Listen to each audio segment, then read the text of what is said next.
Hello friends, welcome back to the channel. आज की इस वीडियो में हम डिस्कस करेंगे आपका HTET PGT commerce syllabus for 2023। ठीक है, तो अभी जो 2023 के अंदर आप लोगों का जो एचटेट का एग्ज़ाम होगा तो उसमें जो पीजीटी कॉमर्स है उसका क्या सिलेबस रहेगा, कौन कौन से टॉपिक है जो आपको करने चाहिए। और इसी के साथ ही यहाँ पे मैंने कुछ टॉपिक मेंशन किए हैं। ये टॉपिक है आप लोगों के लिए मोस्ट इम्पोर्टेंट। तो जब तक आपका ऑफिशियली सिलेबस आपका अनाउंस नहीं कर दिया जाता, ठीक है, देखिए मैं आपको बता दूं अच्छे से, जो अभी आपका स्टेट का जो एग्ज़ाम होगा उसकी जो डेट है वो आपकी फिक्स हो चुकी है।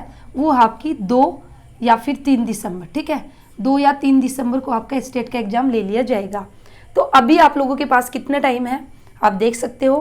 अक्टूबर भी आपका हाफ जा चुका है, तो फिर भी अगर मैं यहाँ पे बात करूँ तो 15 दिन हम अक्टूबर के ले सकते हैं, 15 दिन अक्टूबर के, और फिर आपके 30 डेज हम नवंबर के। तो टोटल आप लोगों के पास है 45 डेज। ठीक है, तो 45 डेज के अंदर आप लोगों को अपना जो सिलेबस है उसको कंप्लीट करना है, अगर आप अपना स्टेट है उसको क्वालिफाई करना चाहते हो।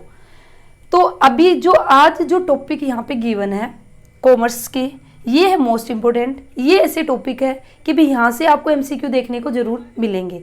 तो इसलिए मैं आप लोगों को बेसिकली क्या बताना चाहती हूँ, अभी तक जो बोर्ड है उसने जो स्टेट का जो सिलेबस है उसको बिल्कुल अच्छे से और टॉपिक वाइज उसको मेंशन नहीं किया है। अगर मैं बात करती हूँ 2022 का जो आपका स्टेट हुआ था वहाँ तक की, ठीक है, लेकिन अब की बार बोर्ड ने अनाउंस किया कि भी जो 2023 का आपका जो स्टेट का हम सिलेबस देंगे वो आपका टॉपिक वाइज मेंशन रहेगा। लेकिन जो बोर्ड है उसने अभी तक आप लोगों का जो टॉपिक वाइज सिलेबस है उसको मेंशन नहीं किया है। तो भाई या तो जल्दी से मेंशन कर दे, क्योंकि उन्होंने एग्जाम डेट है उसको तो अनाउंस कर दिया है और आपका टॉपिक वाइज सिलेबस है वो अभी तक दिया नहीं है, तो फिर बच्चे तैयारी कैसे करें। तो भाई अब आप ये वेट ना करें कि भी पहले बोर्ड आपका जो सिलेबस है टॉपिक वाइज सिलेबस है वो देगा, उसके बाद हम तैयारी स्टार्ट करेंगे। अगर आप ऐसा करोगे तो फिर आप अपना स्टेट है वो आपको निकालने में दिक्कत होगी, क्योंकि जो आपका सिलेबस है वो आपका फिर कंप्लीट नहीं होगा। क्यों? क्योंकि आपके पास कितना टाइम बचा, 45, और 45 भी नहीं है, ठीक है, 45 से भी कम ही टाइम लगा के आप चलिए। और इसी में 45 डेज के बीच में आप देख लीजिए आपके फेस्टिवल भी आपके स्टार्ट हो रहे हैं, नवरात्रि आपके स्टार्ट हो चुके हैं, इसी के साथ ही फिर आपका दिवाली आपका आ जाएगा 4-5 दिन, तब आप कैसे निकल जाएंगे। तो मैं तो आपको कहूँगी भाई आप लोगों के पास 45 भी नहीं है, आपके पास सिर्फ 1 महीना ही मैं लेके चल रही हूँ, ठीक है, सिर्फ 30 दिन ही लगा के चलिए, क्योंकि 15 दिन कैसे चले जाएंगे फेस्टिवल में। और लड़कियों के लिए तो विकरवा चौथ भी आपका आने वाला है, तो आप देख सकते हो, ठीक है। तो 30 दिन ही मैक्सिमम आप मान के चलिए और 30 दिन के अंदर अपनी तैयारी उसको कीजिए। तो चलिए अब हमारा जो मेन मुद्दा उस पर आएंगे और बात करेंगे हमारा पीजीटी कॉमर्स का क्या सिलेबस है, कौन कौन से टॉपिक है जो कि हमें करने हैं। अभी तक जो बोर्ड है, जैसे कि मैंने आपको स्टार्टिंग में अभी बताया, बोर्ड ने अभी तक आपका जो टॉपिक वाइज है वो पहले कभी सिलेबस नहीं दिया। तो हमने जो ये टॉपिक हम निकालते हैं, जो प्रीवियस ईयर आपके स्टेट का आपके एग्जाम हुए, स्टेट का जो पेपर हुआ है, उन सबको प्रीवियस ईयर को एनालिसिस किया, उनको एनालिसिस करने के बाद फिर हमने टॉपिक निकाला कि भाई ये टॉपिक हमें करने चाहिए। और वो जो एनालिसिस किया तो उसमें ज़्यादातर आपको जो सिलेबस देखने को मिलेगा स्टेट का, तो सभी आपको बताएंगे कि भी जो आपका स्टेट का सिलेबस है ना, बिल्कुल जो नेट की आपकी 10 यूनिट है ना वे आपको करनी है। लेकिन मैं आपको बता दूं आपको इतने ज़्यादा करने की ज़रूरत नहीं है। अगर अभी तक के स्टेट की बात करें 2022 तक जितना भी हुआ है, तो मोस्टली जैसे कुछ इंपॉर्टेंट टॉपिक मैंने यहाँ पे कवर किए हैं, ये आप कर लीजिए। इसके अलावा भी मैं आपको बताऊंगी, वे आप कर लीजिए, तो उसमें आप अपना स्टेट उसको आराम से निकाल लोगे। तो जो आपका पीजीटी कॉमर्स या किसी का भी सब्जेक्ट है, तो सब्जेक्ट से आएंगे आपके 60 क्वेश्चन। तो भाई मैं हमेशा आप लोगों को बोलती हूँ कि जो भी आपका सब्जेक्ट है ना उसको टिप्स पे कर लीजिए, बिल्कुल आपकी उंगलियों पे होना चाहिए, क्योंकि सब्जेक्ट आपका कभी चेंज नहीं होगा। अभी स्टेट का आपने एग्जाम दे दिया, आगे फ्यूचर में आप कोई भी एग्जाम दोगे तो देखिए कॉमन पेपर में चाहे आपको चेंज मिल जाए लेकिन सब्जेक्ट आपका यही रहेगा। इसलिए अपना सब्जेक्ट उसको हमेशा स्ट्रॉन्ग कीजिए, और सिलेक्शन हमेशा सब्जेक्ट ही दिलाता है।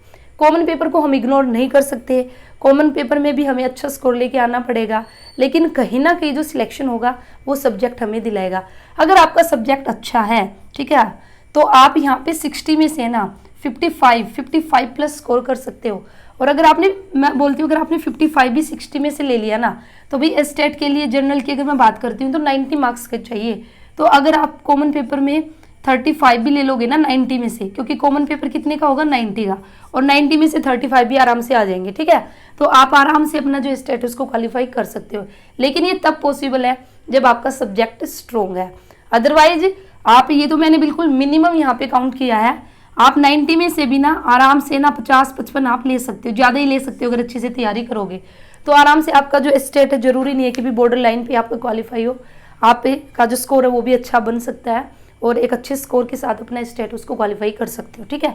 तो थोड़ी सी जो स्ट्रेटजी है, स्मार्ट वर्क अगर आप करोगे, ठीक है, प्लान करके पहले से उसके अकॉर्डिंग अगर आप तैयारी करोगे तो डेफिनेटली जो स्टेट है उसको आप क्वालिफाई कर लोगे। तो चलिए फिर सिलेबस डिस्कस करते हैं। तो जब तक आपका ऑफिशियली कोई भी अनाउंसमेंट नहीं हो जाती टॉपिक वाइज आपकी कॉमर्स की सिलेबस की, तो तब तक आप इन टॉपिक को कर लीजिए, इनको बिल्कुल अच्छे से कर लीजिए।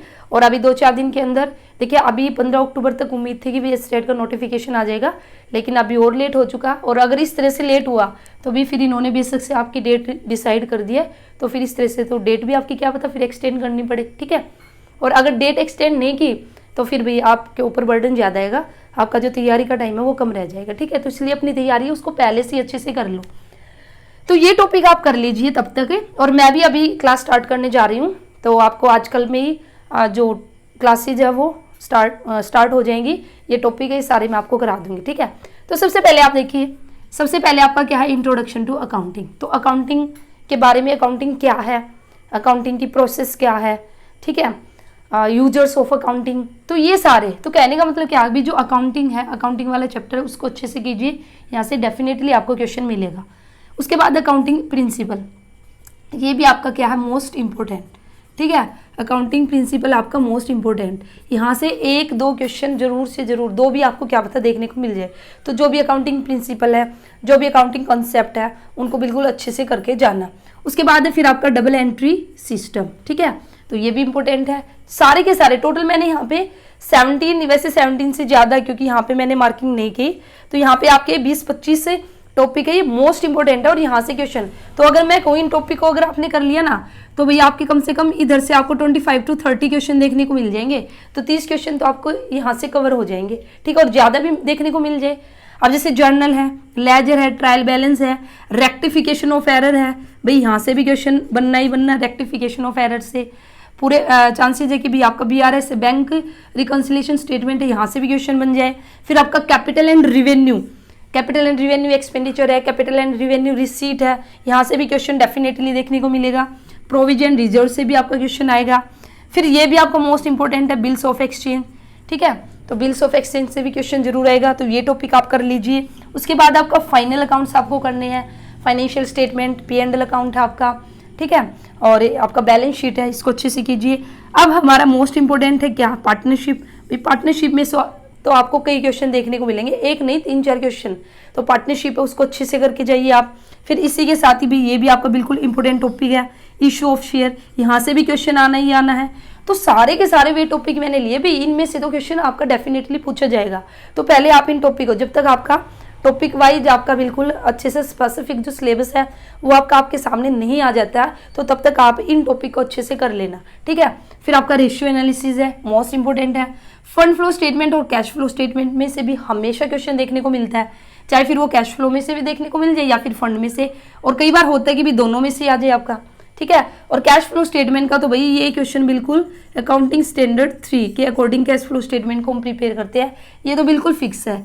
ये तो आपका मोस्टली ये क्वेश्चन देखने को मिलता है। अब अगर मैं बात करती हूँ मैनेजमेंट की, बिजनेस स्टडी, ये मैंने कुछ टॉपिक किसके उठाए, अकाउंट्स के यहाँ तक, ठीक है, यहाँ तक अकाउंट्स के क्वेश्चन की बात की।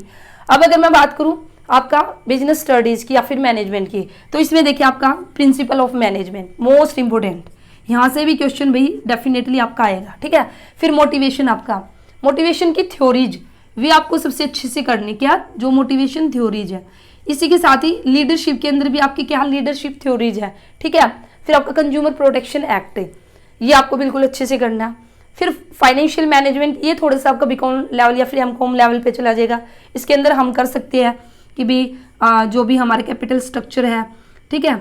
इसी के साथ ही आपका कैपिटल बजटिंग है और इसमें आ जाएगा आपका कॉस्ट ऑफ कैपिटल है।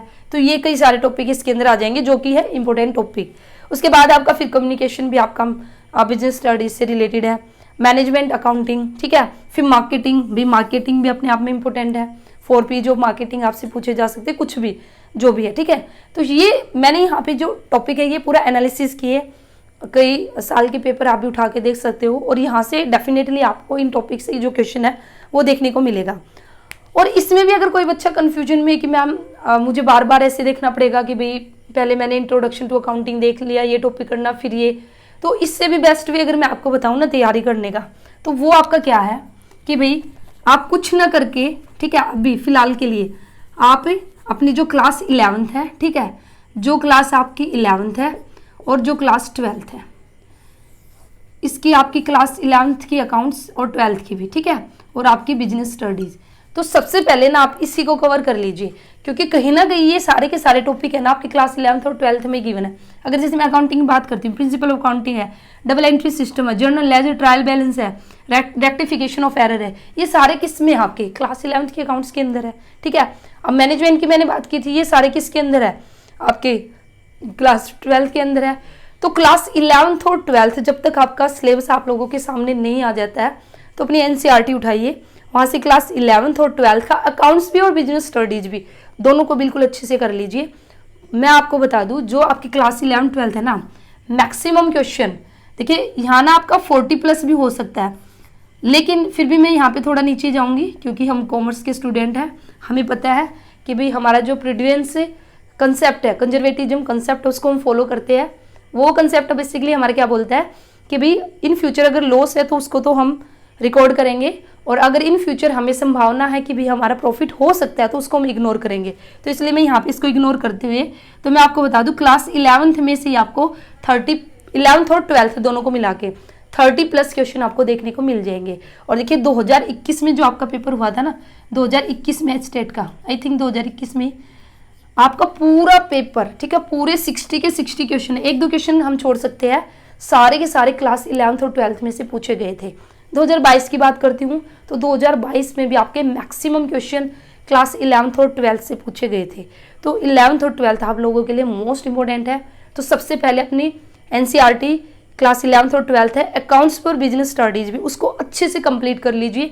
और फिर जैसे ही ऑफिशियल नोटिफिकेशन आएगा और अगर वहाँ पे आपका टॉपिक वाइज सिलेबस गिवन होगा तो फिर आप वहाँ से चेक करके जो टॉपिक अगर कुछ आपके क्लास 11th और 12th से एक्स्ट्रा गिवन है तो फिर आप उनको बाद में कर सकते हो, ठीक है। अदरवाइज आप इस तरह से भी अपनी तैयारी कर सकते हो। ये मैंने 20-25 आपको टॉपिक बताए, ये मोस्ट इंपॉर्टेंट है, इनको कर लीजिए। अदरवाइज आप ऐसे भी कर सकते हो जैसे कि मैंने आपको बता दिया, तो जैसे आपको अच्छा लगे आप ऐसा कर सकते हो। तो अभी मैं स्टार्ट करने जा रही हूँ, 1-2 दिन में ही आपको जो कॉमर्स की क्लासेज है वो मिलनी स्टार्ट हो जाएगी, ठीक है। तो आप हमारे साथ भी अपनी तैयारी उसको कर सकते हो। तो चलिए फिर मिलते हैं नेक्स्ट वीडियो में। वीडियो कैसी लगी ज़रूर बताना, वीडियो अच्छी लगी तो लाइक करना, चैनल को सब्सक्राइब कर लीजिए, और किसी का कोई भी डाउट है तो भी आप कमेंट सेक्शन में पूछ सकते हो। मिलते हैं नेक्स्ट वीडियो में। Thank you.